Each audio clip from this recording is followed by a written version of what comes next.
The terminal was a blur of neon gate signs and the frantic, rhythmic thumping of rolling suitcases. But for Mia Alvarez, it felt like the final countdown to her own execution. She had exactly 9 minutes to reach Gate B14, or the lead UX designer role in Boston, the one she had sacrificed her sleep, her social life, and her very sanity for, would vanish like a fever dream.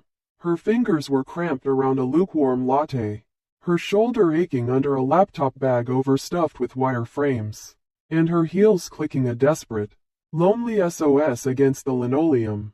Then, the world tilted, as she rounded a sharp marble pillar. She didn't see the man. She only felt the solid, unyielding impact of a chest that felt like a brick wall.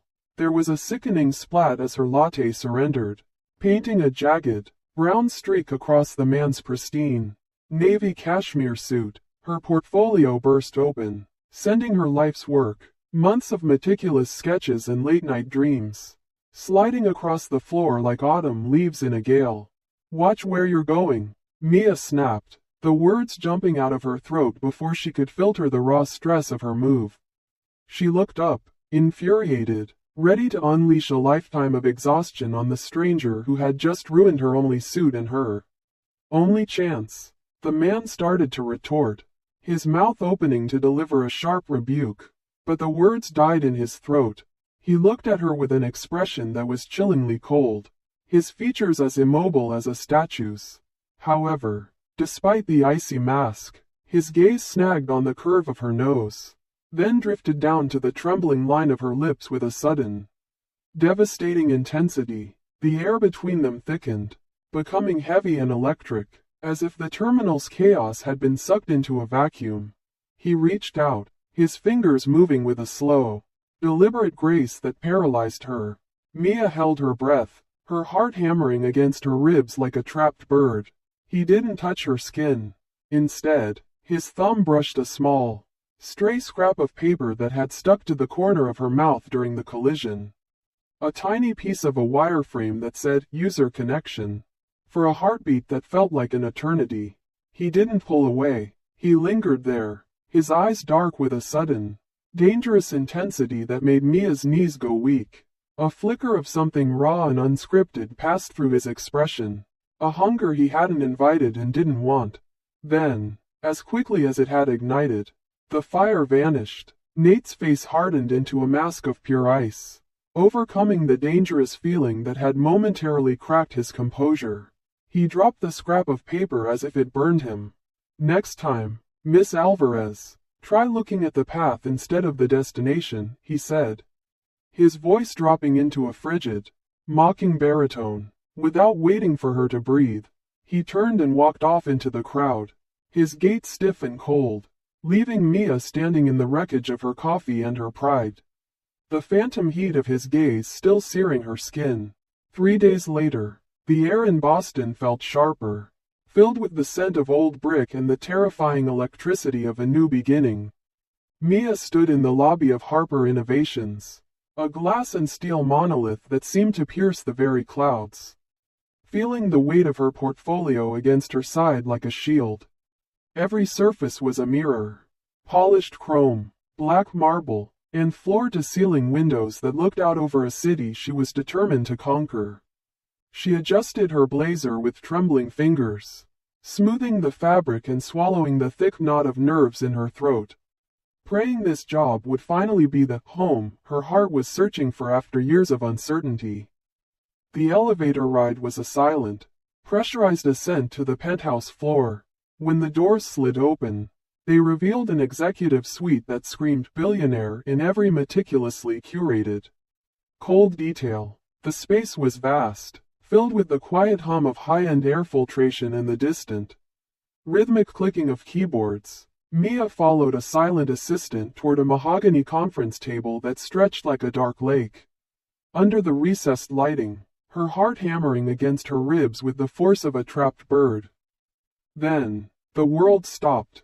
Sitting at the head of the table, framed by the sprawling skyline behind him, was the navy cashmere stranger from the airport, Nathaniel "Nate" Harper, her CEO. The air instantly left the room. Mia felt her pulse thundering in her ears, a deafening rhythm that drowned out the assistant's introduction as the memory of their collision played back on an agonizing loop. The sickening splat of the spilled coffee, the jagged edges of her sharp tongue, and that singular, paralyzing moment of dangerous intensity in the terminal.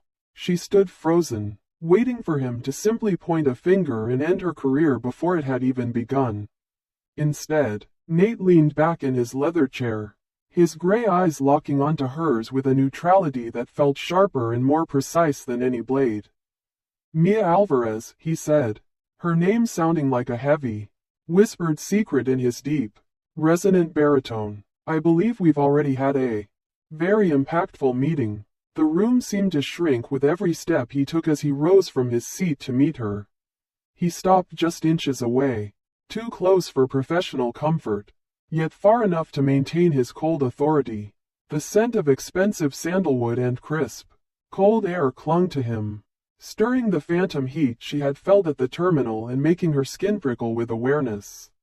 "Your portfolio is the only reason you are standing in this office, Miss Alvarez." "It certainly isn't your manners," he said, his voice dropping into a low vibration that only she was meant to feel. His eyes flickered briefly, almost imperceptibly, to her lips, a lightning-fast reminder of the scrap of paper he had removed 3 days ago, before they hardened back into sheets of ice. He didn't offer a hand to shake. He only offered a challenge. "We have exactly 48 hours to save a $50 million partnership that is currently on the brink of collapse. If your design work is even half as sharp as your tongue, we might just survive this week." Mia nodded, her professional mask finally locking into place to hide the fact that her soul was trembling under the sheer weight of his gaze. She took her seat at the far end of the table, realizing with a jolt of fear that the man she had insulted wasn't just her boss.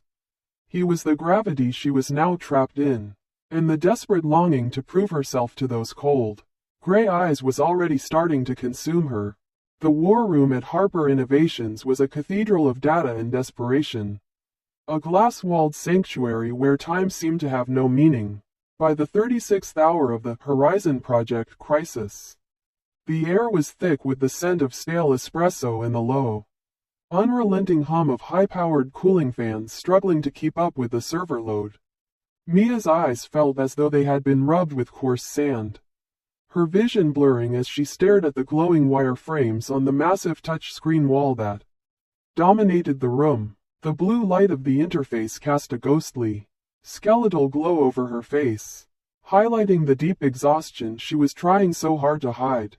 Across the sprawling table, Leo Kim, the lead developer, was slumped over his keyboard, his head resting on his folded arms. "It's no use, Mia," he groaned, his voice cracking from the strain of 1,000 lines of failed code. "Elizabeth Wong isn't looking for a tool. She wants soul." How do you code soul into a logistics interface? It's a platform for tracking shipping crates across the Atlantic, not a collection of poetry. The heavy glass door creaked open, and Nate walked in, bringing with him a sudden, sharp change in the room's atmosphere. He had discarded his jacket hours ago, his white dress shirt unbuttoned at the collar and his sleeves rolled up to reveal muscular, tension-strained forearms that spoke of a man who worked just as hard as his employees. He looked human in a way that terrified Mia, vulnerable yet still holding that sharp, commanding edge that defined him. He set down 2 boxes of Thai food on the cluttered table, his gaze lingering on Mia's pale face and the way she was nervously biting her lip. "Eat," he commanded, his voice a low, steady vibration that seemed to cut through the fog of her fatigue. A starving designer is a predictable designer. "Miss Alvarez, I didn't hire you to be predictable." "I can't eat," Mia snapped, her voice trembling with the raw edges of her frustration. "I've redesigned this dashboard 6 times, and it still feels like a cage. It's perfect, it's functional, but it's dead on arrival. It has no heart." Nate walked over to the screen, standing so close that Mia could feel the literal heat radiating from his body, an invisible force that made her breath hitch. He pointed to a cluster of cold, blue data points on the screen, his shoulder brushing hers, a brief, accidental contact that sent a jolt of pure electricity straight to her core. Why is this here? Quote, because that's where the user needs to see the shipping status, she explained. Her pulse hammering. No, Nate said softly, his gray eyes fixed on the screen mere inches from her own. That's where the computer wants to show the status to satisfy its own logic. Why are we building a cage for the user? Mia? Why are we making them serve the machine? Quote, the question pierced through her exhaustion like a lightning bolt, igniting a sudden, desperate longing for something more than just code and pixels. Mia looked at the interface and finally saw the human on the other side. The tired logistics manager, the stressed small business owner, the person searching for ease in a chaotic world. We're thinking like engineers, not like people, she whispered, her eyes widening as the breakthrough finally hit her. They're not looking for data. They're looking for home. She turned to the screen and began to move. Her hands flew across the glass, stripping away the cold, heavy borders and softening the color palette into something warm, intuitive, and alive. Nate didn't move. He stayed right behind her, a silent, intense anchor in the storm of her creativity. He watched her work with a stillness that felt like the highest form of praise. His presence a heavy weight of admiration that she felt in her very bones. By the time the sun began to peek over the Boston skyline, the interface had transformed. It was no longer a tool. It was an experience. When the presentation ended later that morning and Elizabeth Wong confirmed that the $50 million partnership was saved, the room erupted in cheers. But amidst the noise and the celebration, Mia only saw Nate. He stood in the far corner, away from the spotlight, and gave her a single, slow nod, a silent acknowledgement that she had not only saved his company, but she had also found the soul he had been searching for all along. The professional success was a triumph, but the look in his eyes left her with a lingering, restless hunger for the man behind the billionaire. The gala at the Boston Harbor Hotel was a sea of shimmering silk and forced laughter. But for Mia, the air felt suffocating. She stood at the edge of the ballroom, nursing a glass of champagne she hadn't touched, her mind spinning with the phone call she'd received from her father that morning. He hadn't asked, he had informed her. The family firm back home was struggling, and a strategic alliance through her engagement to a local developer's son was the expected solution. Across the room, Nate was the center of gravity, surrounded by investors. He looked regal in a tuxedo, but his eyes constantly drifted through the crowd, searching until they found her. Every time their gazes locked, Mia looked away, the weight of her father's ultimatum making the attraction she felt for Nate feel like a betrayal of her duty. She couldn't do it. She couldn't pretend to celebrate partnerships while her own life was being signed away like a contract. Mia slipped through the side exit, trading the heat of the ballroom for the biting chill of a Boston evening. The sky had turned a bruised purple, and as she reached the sidewalk, the clouds finally broke. It wasn't a drizzle, it was a deluge. Within seconds, the cold rain was soaking through her silk gown, chilling her to the bone. She stood under the meager shelter of a storefront awning, her breath hitching in a sob she'd been holding back all day. Running away again, Mia? Quote, she jumped as a heavy, warm weight settled over her shoulders. Nate was standing there, his own tuxedo jacket draped over her, his shirt sleeves already darkening with the rain. He stepped closer, using his large frame to shield her from the wind. I needed air, she whispered, refusing to look up at him. You've been avoiding me all night. You look like you were mourning something in that ballroom. He reached out, his hand gently lifting her chin. His thumb brushed a raindrop, or a tear, from her cheek. Tell me what's wrong. My father called, she said, her voice trembling. He's arranged an engagement, for the family. I'm supposed to go home next month to finalize the plans. The silence that followed was louder than the crashing rain. Nate's hand didn't drop, but his fingers stiffened against her skin. The gray of his eyes turned to flint, a raw, jagged pain flashing through them before being replaced by a terrifying, cold fury. An engagement? He repeated, the words sounding like glass breaking in his throat. To a man you don't even know? While you're standing here, in my city, working in my world? Quote, it's my family, Nate. I have obligations. Obligations don't dictate where your heart beats. Mia, he growled, stepping even closer until she was pinned between the brick wall and the heat of his body. The dangerous intensity from the airport was back, tenfold. You think I'm going to let some ghost from your past take you away from here? From me? Quote, Nate, you don't understand. Quote, I understand that I haven't been able to breathe properly since I met you, he interrupted.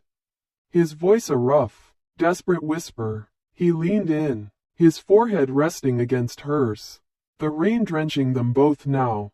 I understand that I'm falling in love with a woman who is talking about giving herself to someone else to save a balance sheet.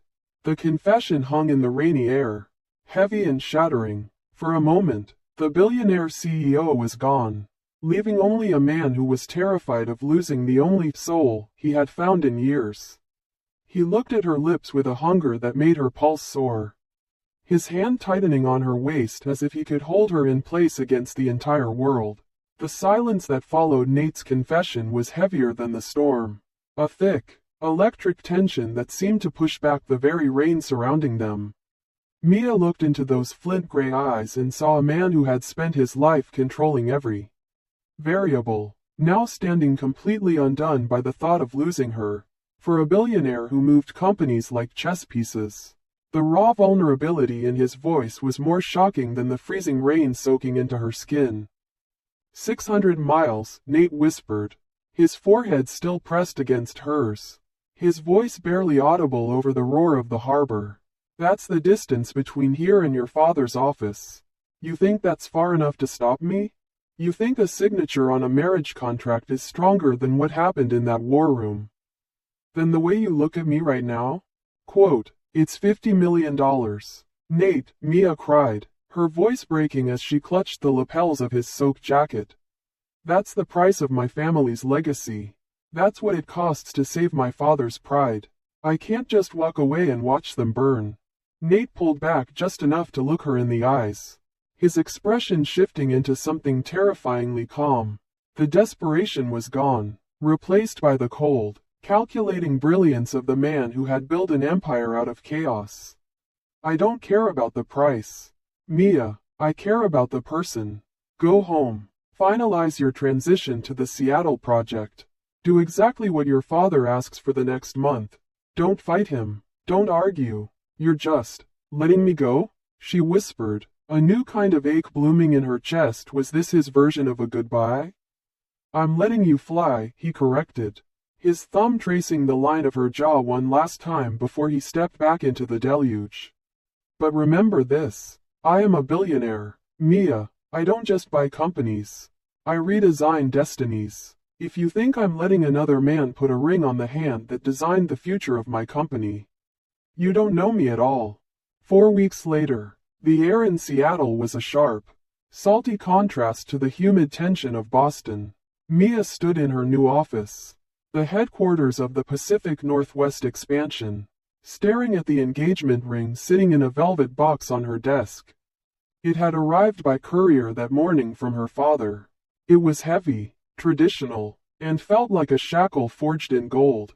Every time she looked at it, her skin crawled. The door to her office creaked open.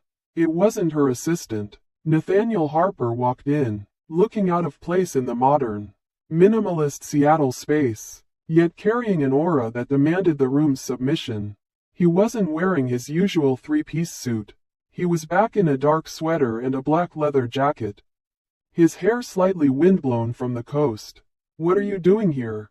Mia gasped, her heart hammering a frantic rhythm against her ribs. The meeting with my father's partners is tomorrow. I'm supposed to sign the final merger papers. I'm supposed to accept that ring. You aren't signing anything, Nate interrupted, tossing a thick, leather-bound legal folder onto her desk, right over the velvet box. I spent the last 28 days doing what I do best. I didn't just buy your father's debt, Mia. I restructured his entire firm. I turned his strategic alliance with that developer into a minority stake in Harper Innovations.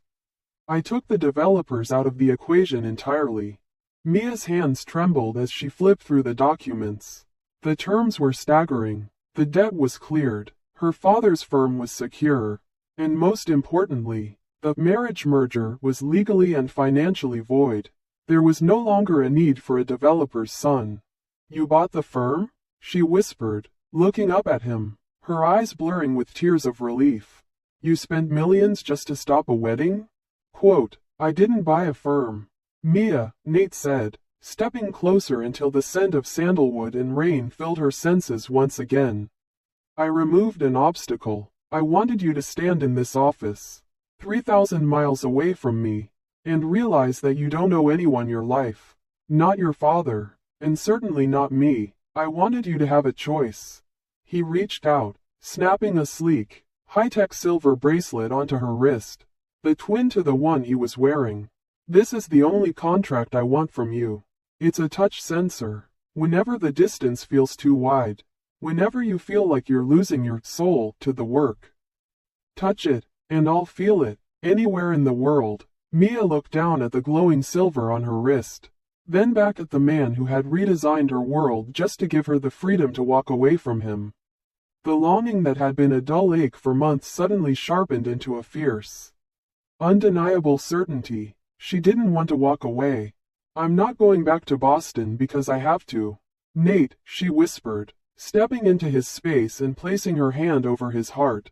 I'm going back because there's no version of my future where you aren't the lead designer.